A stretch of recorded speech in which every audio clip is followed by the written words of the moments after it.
Twagarutse tugereye kureba noneho uburyo umuntu yiga ikona ku kizami cy'imodoka.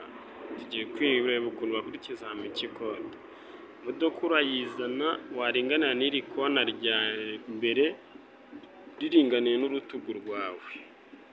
Imodoka ugahita uyikata, wamanuka wagera wabona urutugu rwawe ruringaniye no mu hagati y'amakona hagati ugahita uhagarara.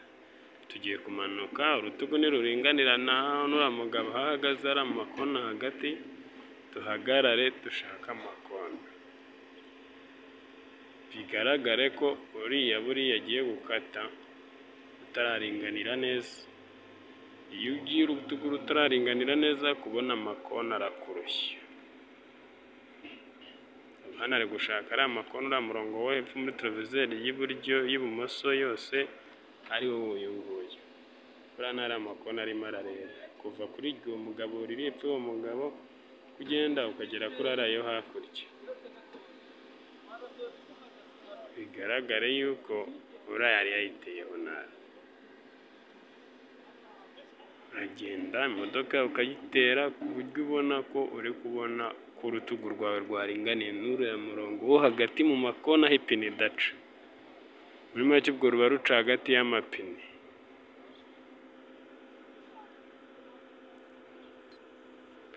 Aracyashakisha ngo turebe ko twayabona.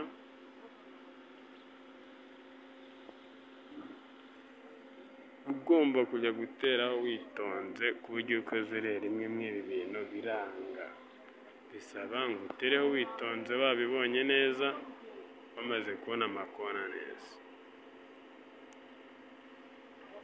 Imodoka ntago igora ntimugire ikibazo, urayiga ukayimenya iyo wayize utuje wanigishijwe neza, ari ibintu witayeho cyane birakunda rwose.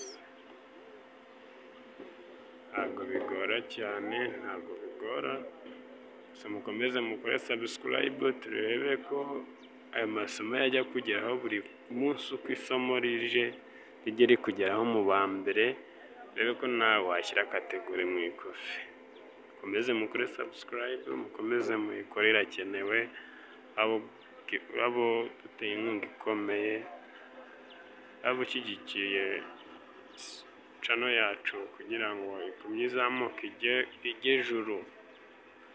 Ruriya yasubiye inyuma buri ikona ararirangije. Iyo ugeze hariya inyuma umupolisi araguhagarika. Iyo imodoka zasohotse mu makona araguhagarika. Murakoze mukomeze mukore subscribe mugire umunsi mwiza.